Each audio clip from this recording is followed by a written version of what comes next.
नमस्कार। एसएन सुजला में आपका स्वागत है। मैं हूं शिव कुमार तिवारी। इस समय मैं आपको सुजानगढ़ के सीताराम जी चौधरी के निवास स्थान का दृश्य दिखा रहा हूं, जहां पर आज दिवाली स्नेह मिलन समारोह के अंतर्गत राष्ट्रीय लोकतांत्रिक पार्टी आरएलपी के सुप्रीमो नागौर सांसद हनुमान बेनीवाल पहुंचने वाले हैं और दिवाली स्नेह मिलन के साथ यहां पर एक राजनीतिक कार्यक्रम की भूमिका भी देखी जा सकती है, क्योंकि अनेक नेता उपस्थित हैं, जिसमें खासतौर से कांग्रेस के नेता और सुजानगढ़ के पूर्व उपसभापति बाबूलाल कुलदीप भी इस समय मंच पर मौजूद है। ये एक बड़ी घटना हो सकती है। डीजे के दुनिया आप सुन रहे हैं। हनुमान बेनीवाल सीताराम चौधरी के निवास स्थान पर पहुंच चुके हैं और जल्दी वो मंच पे आने वाले हैं। आइए कार्यक्रम का अवलोकन करते हैं। किसी में अध्यक्ष थे, लोकसभा में कई कमेटियों के सदस्य होने के नाते किसानों की जो सही बात नहीं की जा रही थी, मोदी जी द्वारा उनका शोषण किया जा रहा था, तो सुप्रीमो अपने बेनीवाल जी को सारी की सारी वो कमेटियां से त्याग पत्र देना पड़ा। ये जनता के सच्चे सेवक है, हमेशा जनता के बीच में रहने वाले व्यक्ति है। मैं तो खुद उनके जो कार्य है उनका कायल हूं कि ऐसा हमेशा दमंग नेता होना चाहिए। जनता के द्वारा चुना हुआ नेता अगर जनता की बात नहीं करता है और जीतने के बाद ढुलमुल बात करता है, या जनता के द्वारा चुनकर अपने हितों की बात करता है, वो नेता कभी सफल नहीं हो सकता। बेनीवाल जी हमेशा जनता के बीच में रहने वाले व्यक्ति है। हमको भी उनके सिद्धांतों से सीख लेनी चाहिए, चाहे कांग्रेस के कार्यकर्ता हो, चाहे बीजेपी का हो, चाहे अन्य पार्टियों का हो, सबको हमें उनके सिद्धांतों से सीखना चाहिए कि जनता द्वारा चाहे पार्षद हो, सरपंच हो, प्रधान हो, प्रमुख हो, एमएलए हो, एमपी हो, अगर कोई बनता है तो 36 कौम के वोटों से बनता है और 36 कौम की बात करनी चाहिए। और अंतिम व्यक्ति का अगर कोई गरीब है, उनके साथ अत्याचार होता है, तो उनके साथ खुले मन से उस नेता को होना चाहिए। इन्हीं भावनाओं के साथ मैं पुनः बेनीवाल जी का, अभी लेट है, आते ही वो यहाँ से 10-15 मिनट रुक कर जाएंगे। सर्दी का मौसम है, काफी तेज सर्दी है। मैं पुनः भाई साहब सीताराम जी का आभार व्यक्त करता हूँ कि मेरे को बुलाया, आपने मान सम्मान दिया और बेनीवाल जी के दर्शन करने का मुझे भी मौका मिला। इन्हीं भावनाओं के साथ जय हिंद, जय भारत। हनुमान बेनीवाल पहुंच रहे हैं डीजे के साथ।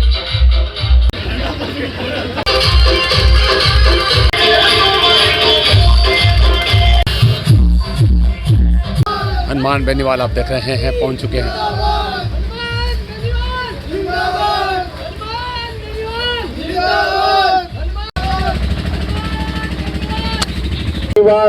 सांसद नागौर व सुप्रीमो आरएलपी आपके सामने पधार चुके हैं। और रात्रि के 1 बजे हैं, 7 बजे से लोग इंतजार कर रहे हैं। इस व्यक्ति की लोकप्रियता की एक मिसाल है। बहुत बड़ी माला पहनाई जा रही है सीताराम जी चौधरी के द्वारा हनुमान बेनीवाल को। उनके निवास स्थान पर पहुंचे हैं। स्वागत करें। हनुमान बेनीवाल विशाल माला पहनाकर सम्मान किया गया है।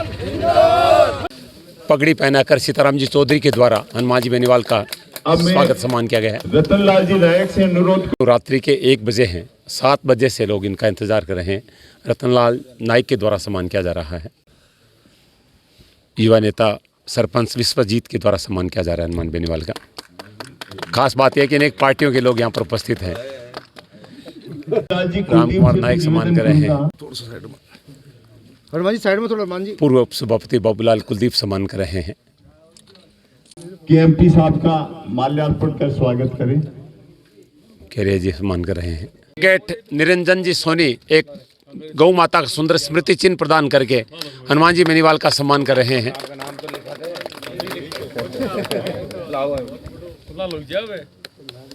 और बहुत ही प्रसन्न हनुमान जी इस सम्मान से। और आरएलपी सुप्रीम मदन लाल जी ढाका पधारे।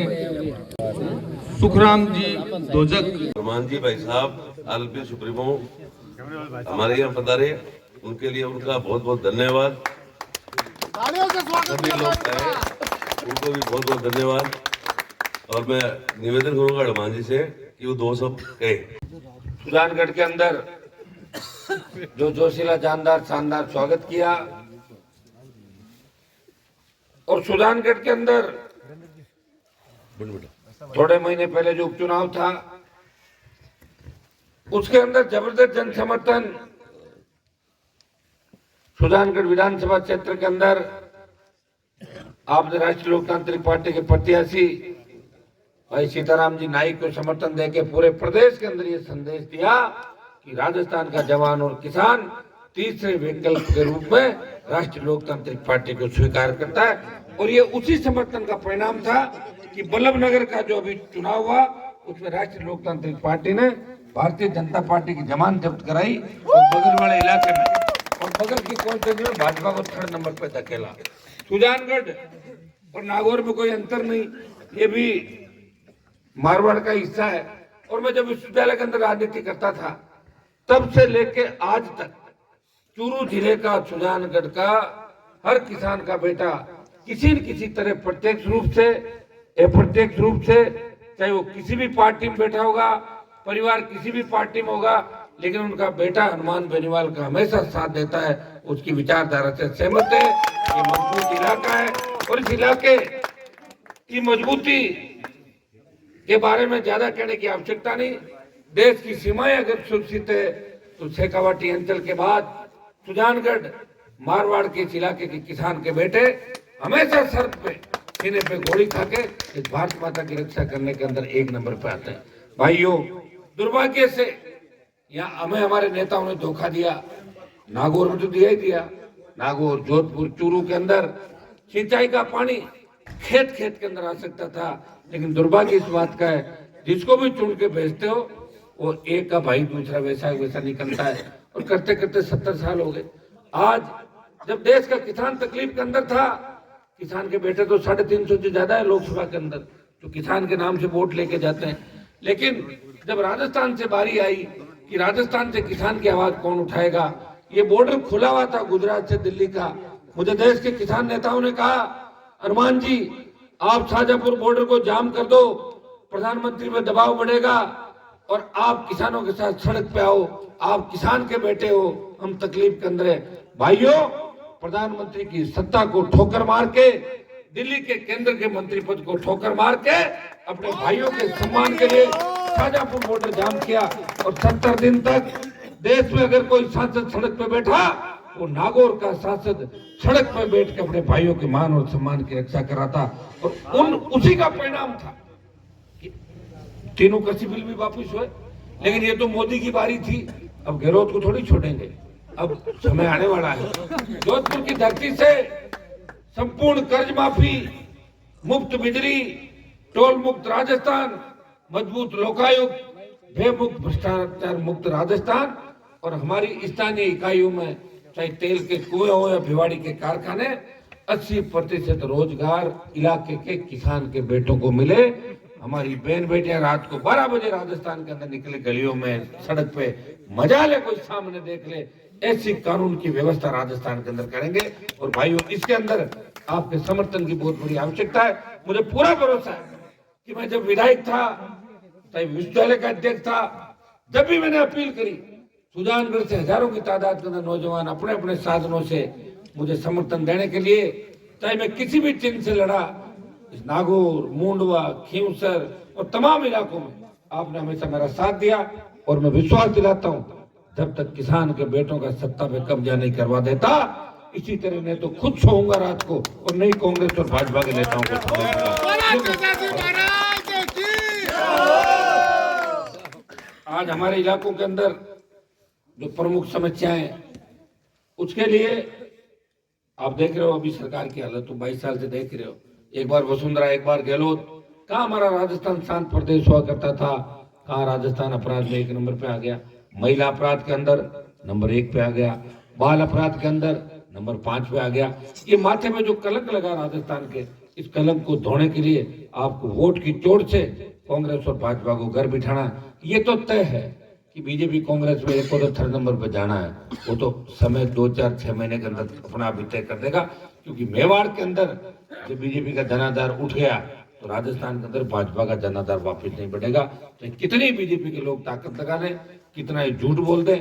आज पेट्रोल डीजल 125 चला गया, महंगाई की मार से आम आदमी साधन बेचने लगे, बोले क्या करेंगे, पेट्रोल डीजल डलवाएंगे। और भाइयों, जो जिद, आज सांसदों का बजट खत्म कर दिया, बताओ आप।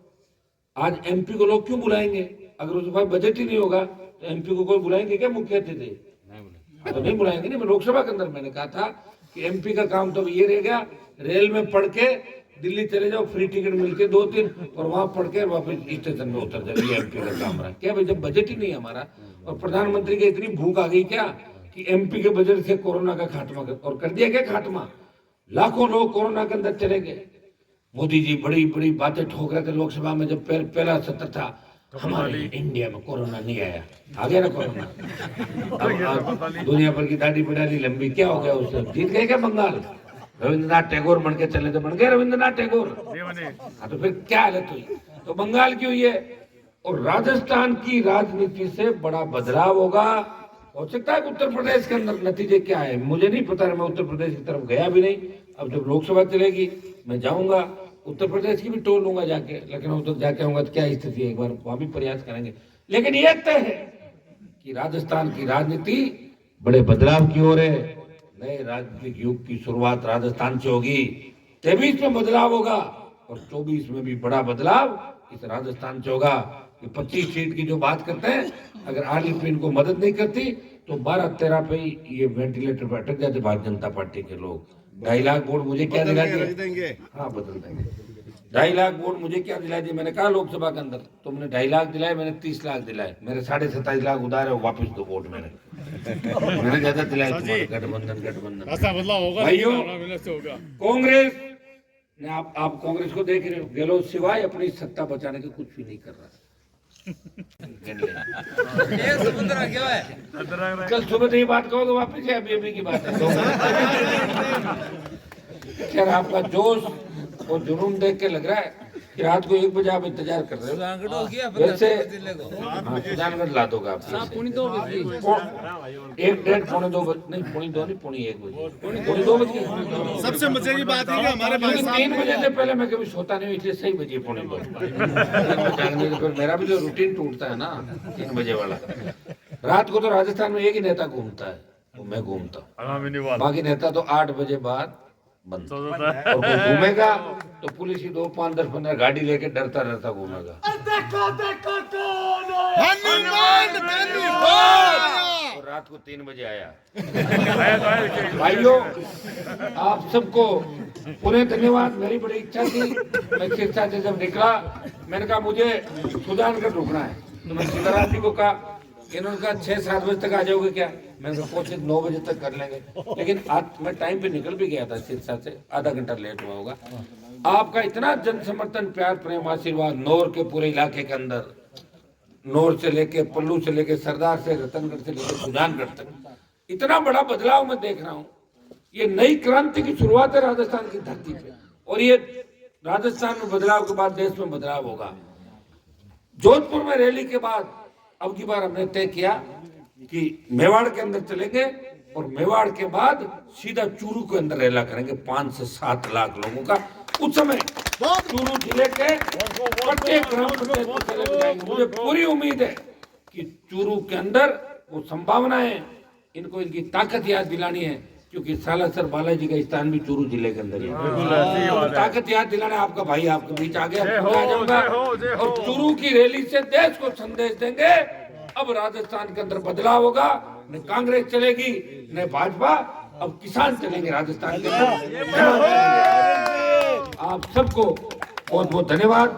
हम सब मिलकर संघर्ष करेंगे और राजस्थान की सत्ता पे कब्जा किसानों का होगा, कर्ज मुक्त किसान होगा, हर हाथ को रोजगार होगा, बेमुक्त भ्रष्टाचार मुक्त राजस्थान होगा और कानून का राज राजस्थान के अंदर होगा। भाइयों उठो, अपनी ताकत को पहचानो।